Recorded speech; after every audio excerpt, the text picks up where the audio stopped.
भारत की शिक्षा दुनिया के मुकाबले कहाँ खड़ी है। जापान ने एजुकेशन के जरिए एक नेशनल कैरेक्टर गढ़ा, तो हम क्या कर रहे हैं? 5 देश, 5 कहानियां और एक सवाल। दुनिया का एजुकेशन सिस्टम, उसके सामने भारत कहां खड़ा है? नमस्कार। कुछ दिन पहले मेरी और एआई ग्रॉक की एक बहुत दिलचस्प बात चल रही थी एजुकेशन के टॉपिक पर। एआई से एजुकेशन के मुद्दे पर बात करने का अपना एक अलग चार्म है, और मुझको ये देखकर अच्छा लग रहा था कि जब मैं और ग्रॉक एजुकेशन के टॉपिक पर बात कर रहे थे तो लाखों लोग हमारी उस बातचीत को, हमारी उस चैट को पढ़ रहे थे, एजुकेशन जैसे टॉपिक्स पर सवाल पूछ रहे थे, सुझाव दे रहे थे। लोगों को ये जानने में बहुत दिलचस्पी थी कि दुनिया का एजुकेशन सिस्टम क्या है, कहाँ है, कैसा कर रहा है, और उसके सामने भारत कहाँ खड़ा है। तो उस दिलचस्पी को ध्यान में रखते हुए आज से मैं एक सीरीज शुरू कर रहा हूँ, दुनिया की शिक्षा व्यवस्था और भारत। पहले एपिसोड में 5 देश, 5 कहानियां और एक सवाल कि भारत की शिक्षा दुनिया के मुकाबले कहाँ खड़ी है। शुरुआत करते हैं जापान से। आज से लगभग 150 साल पहले 1872 में जापान के नेताओं ने कानून बनाकर यह सुनिश्चित कर दिया था कि हर बच्चे को एजुकेशन देना सरकार की जिम्मेदारी है। 150 साल पहले उन्होंने वो काम कर दिया था जो राइट टू एजुकेशन के रूप में हमने 2011 में अपने देश में लागू किया था। जापान के नेताओं ने अपने हर बच्चे के बारे में 1872 में जो सोचा, हम 2011 में सोच रहे थे। इसीलिए एजुकेशन सिस्टम ने जापान के हर इंसान को इतना मजबूत बना दिया कि दुनिया के सबसे खतरनाक परमाणु हमले में खाक में मिलने के बावजूद इस देश के लोग तेजी से उठ के खड़े हुए और अपनी एजुकेशन, अपनी टेक्नोलॉजी, अपने कैमरा, अपने कार, अपनी रोबोट, अपनी रिसर्च, इन सब की बदौलत परमाणु हमले में तबाह होने के मुश्किल से 20-25 साल के अंदर अंदर दुनिया में टेक्नोलॉजी के फिर से बादशाह बन गए। और हम आज़ादी के 8वें दशक में भी पासिंग परसेंटेज का जश्न मनाने वाली शिक्षा व्यवस्था चला रहे हैं। सोचने वाली बात है कि नहीं? जापान के स्कूलों में बच्चे मैं नहीं सीखते, हम सीखते हैं। वहाँ सारी पढ़ाई टीम वर्क से शुरू होती है, जिम्मेदारी और देशभक्ति से शुरू होती है, किताबों में नहीं, उनकी दिनचर्या में शुरू होती है। जापान के स्कूलों में मैंने देखा और मैं हैरान रह गया कि कोई सफाई कर्मचारी नहीं होता। बच्चे खुद अपनी क्लास साफ करते हैं, टॉयलेट, कॉरिडोर सब बच्चे साफ कर रहे होते हैं। तो जापान ने एजुकेशन के जरिए एक नेशनल कैरेक्टर गढ़ा। और अब बात करते हैं साथ साथ एक ऐसे देश की जिसने एजुकेशन को अपने सर्वाइवल का जरिया बना दिया, सिंगापुर। सिंगापुर 1965 में मलेशिया से आज़ाद हुआ था, हमारी आज़ादी के 18 साल बाद। आज़ादी के तुरंत बाद दिए गए एक टीवी इंटरव्यू में वहाँ के जो पहले प्रधानमंत्री थे, ली कुआन साहब, वो फूट फूट कर रो पड़े थे। क्यों?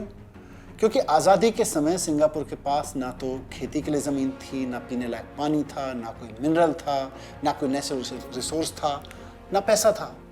दिल्ली मुंबई की झुग्गियों जैसे हालात थे पूरे सिंगापुर के। लेकिन उनके पहले नेता ने, उनके पहले प्रधानमंत्री ने कहा, हमारे पास कुछ नहीं है लेकिन हमारे पास बच्चे हैं।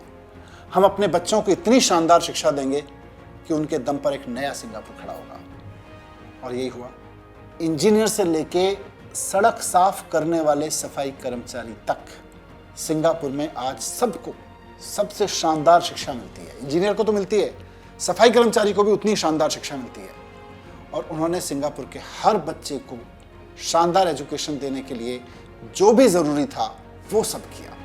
सिंगापुर के एजुकेशन सिस्टम की सबसे खास बात आज यही है कि वहाँ एक सफाई कर्मचारी को भी उतनी ही शानदार क्वालिटी एजुकेशन मिलती है, उसी शिद्दत से ट्रेन किया जाता है जैसे एक इंजीनियर को ट्रेन किया जाता है। सिंगापुर के हर व्यक्ति को अच्छी एजुकेशन देने के लिए जो कुछ किया जा सकता था, जो कुछ ज़रूरी था, सिंगापुर के नेताओं ने वो किया। और आज उस एजुकेशन मॉडल की बदौलत जीरो रिसोर्सेज वाले देश से उठकर सिंगापुर दुनिया में सबसे ज़्यादा इनकम वाले लोगों का देश बन गया है। और सिंगापुर के बाद एक और एजुकेशन मॉडल हमको देखना चाहिए, हमको समझना चाहिए। एक ऐसे देश का एजुकेशन मॉडल जिसने अपनी एजुकेशन के दम पर दुनिया की इकोनॉमी में अपना डंका बजा रखा है, चीन। आज दुनिया की सबसे तेजी से उभरती हुई अर्थव्यवस्था है। दुनिया भर के बाजारों में चाइना के बिजनेस का कब्जा है। दुनिया के सबसे आधुनिक शहर चाइना में बन रहे हैं और चाइना की इस सफलता का राज छिपा है उसकी एजुकेशन में। उनके एजुकेशन सिस्टम का एक ही मकसद है, हर बच्चे को मेहनती बनाना।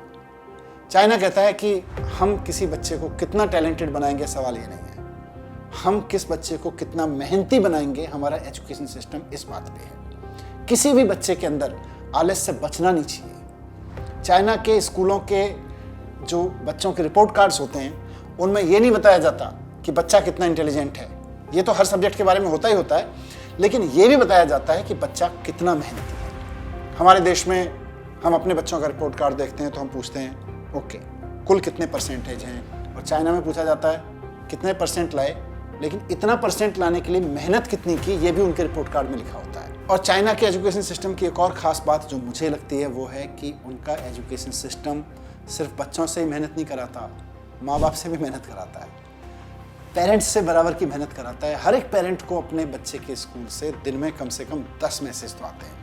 ये मैसेज होते हैं उसकी मेहनत के बारे में कि वो कितनी मेहनत कर रहा है, उसका कंडक्ट कैसा है, पढ़ाई में क्लास में उसका इन्वॉल्वमेंट कैसा है, उसका डे टू डे परफॉर्मेंस कैसा है, लेकिन कम से कम 10 मैसेज रोज़ाना अपने बच्चे के बारे में स्कूल से पेरेंट्स को आते हैं। चाइना का एजुकेशन सिस्टम हर बच्चे को एक ही मंत्र देता है, मेहनत ही लाइफ स्टाइल है। और इसीलिए चाइना के स्कूल कॉलेज से निकलकर जो बच्चे जाते हैं वो सरकारी नौकरियों की लाइन में नहीं लगते हैं।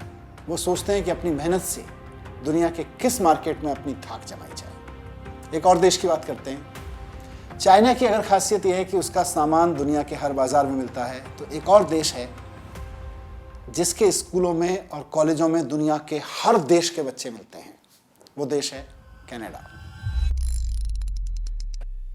कनाडा के स्कूल्स में 100 से ज़्यादा भाषाएं बोली जाती हैं, बच्चे अलग अलग देश, नस्ल, संस्कृति और धर्म से आते हैं।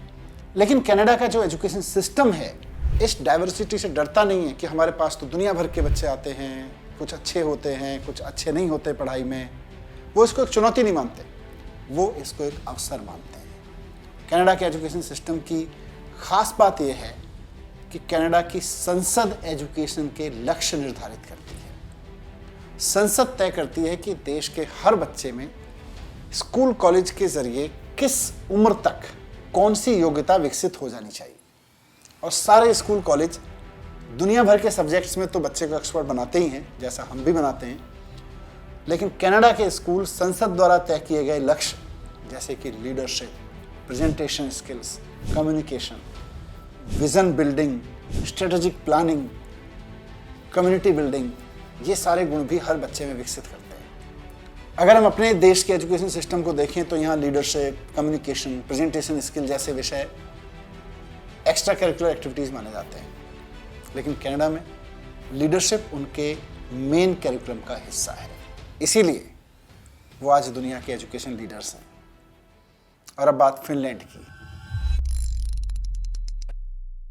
एक और एजुकेशन लीडर जो दुनिया में एजुकेशन के पायदान पर नंबर 1 पर खड़ा हुआ है दशकों से। हमारे लिए ये इंपॉर्टेंट नहीं है कि आज फिनलैंड नंबर 1 है, हमारे लिए इंपॉर्टेंट ये है कि फिनलैंड इतने लंबे समय तक नंबर 1 कैसे है, वो कैसे नंबर 1 हुआ। इसके लिए उसका इतिहास देखना पड़ेगा, बहुत इंटरेस्टिंग है। 16वीं सदी में फिनलैंड में एक नियम था कि कोई भी बच्चा शादी के लायक तभी माना जाएगा जब वो कुछ रिलीजियस टेक्स्ट को खुद पढ़ सकेगा। यानी कि उस सोसाइटी के लिए जो 16वीं सदी में वहाँ रहती थी, पढ़ाई रोजगार के लिए या डिग्री के लिए नहीं थी, वो पारिवारिक जीवन में, सामाजिक जीवन में प्रवेश की एक शर्त थी कि अगर आप पढ़ना लिखना जानते हो तभी आपकी शादी होगी। तो 16वीं सदी से 1947 तक एजुकेशन सिस्टम उनका एक बहुत बेसिक एजुकेशन सिस्टम था, लेकिन उसकी कोई स्पष्ट दिशा नहीं थी। लेकिन 1947 में फिनलैंड की सारी पार्टीज़ ने, सारे पॉलिटिकल लीडर्स ने मिलकर एक नया एजुकेशन सिस्टम बनाया। एक ऑल पार्टी कमेटी बनी जिसने 200 से ज़्यादा मीटिंग्स की लोगों के साथ, और फिर एक नया एजुकेशन सिस्टम बनाया फिनलैंड का, जो आज उसको नंबर 1 पे लेके गया है। सारे नेताओं ने मिलकर फिनलैंड के ये सुधार किए और इनमें बहुत अलग अलग तरीके के सुधार थे, लेकिन सबसे महत्वपूर्ण सुधार थे कि जितने भी प्राइवेट स्कूल थे उन सबको सरकारी बना दिया गया। दूसरा, पूरे फिनलैंड में नियम लागू कर दिया गया कि 7 साल से ही बच्चे की असली पढ़ाई शुरू होगी। 7 साल से पहले बच्चा केवल खेलेगा, ऐश करेगा, बड़ा होगा, समझेगा चीज़ों को, रटेगा वटेगा नहीं हमारी तरह कि हम तीसरी चौथी साल की उम्र से ही हम उसको अल्फ़ाबेट सिखाना शुरू कर देते हैं, नंबर सिखाना शुरू कर देते हैं। फिनलैंड में आज भी रूल है कि 7 साल तक बच्चा खेलेगा कूदेगा लेकिन ABCD नहीं सीखेगा, 1 2 3 नहीं सीखेगा। उसको सोचने की, समझने की, बात करने की, खेलने की, उसके अंदर ये सब टैलेंट विकसित किए जाते हैं। फिनलैंड की एक और ख़ास बात है कि दुनिया के ज़्यादातर देशों में स्कूल में एजुकेशन की क्वालिटी देखने के लिए स्कूल इंस्पेक्टर लगाए जाते हैं, लेकिन फिनलैंड ने अपने यहाँ स्कूल इंस्पेक्टर का पद ख़त्म कर रखा है। फिनलैंड की सरकार का कहना है कि हम स्कूल इंस्पेक्टर्स पर खर्च करने की जगह अपने टीचर्स की ट्रेनिंग पर खर्च करते हैं। उन्हें अपने टीचर्स पर भरोसा है, लेकिन ये भरोसा टीचर्स पर ऐसे ही नहीं आता। फिनलैंड में टीचर बनना भी आसान नहीं है। शायद दुनिया में सबसे कठिन है फिनलैंड में टीचर बनना। आज हमारे यहाँ अगर हम भारत की बात करें तो जैसे IIT में जाना बड़ा मुश्किल है, IIM में जाना मुश्किल है, उसी तरह से वहाँ फिनलैंड में टीचर्स यूनिवर्सिटी में दाखिला मिलना उससे ज़्यादा मुश्किल है। और फिर जिसको दाखिला मिल गया उसको कम से कम 5 साल की एक बहुत कठिन पढ़ाई करनी पड़ती है टीचर बनने के लिए। तो ऐसे बनता है कोई देश, फिनलैंड या सिंगापुर या कनाडा एजुकेशन के दम पर बनती है चाइना की इकोनॉमी में। अब सवाल हमारा है कि हम भारत में कौन सा मॉडल अपना सकते हैं, कैसा मॉडल अपना सकते हैं। क्या हम अपने टीचर्स पर भरोसा कर सकते हैं? क्या हम अपने देश की एजुकेशन पे खर्च कर सकते हैं? क्या हम प्राइवेट स्कूल्स की इनइक्वलिटी को ख़त्म कर सकते हैं? इन सब उदाहरणों का मतलब ये नहीं है कि हम जापान बन जाएं या सिंगापुर की नकल करें। हम भारत हैं, हमारी ज़रूरतें, हमारी ज़मीनी सच्चाइयाँ हमारी अपनी हैं, सारी दुनिया से अलग हैं।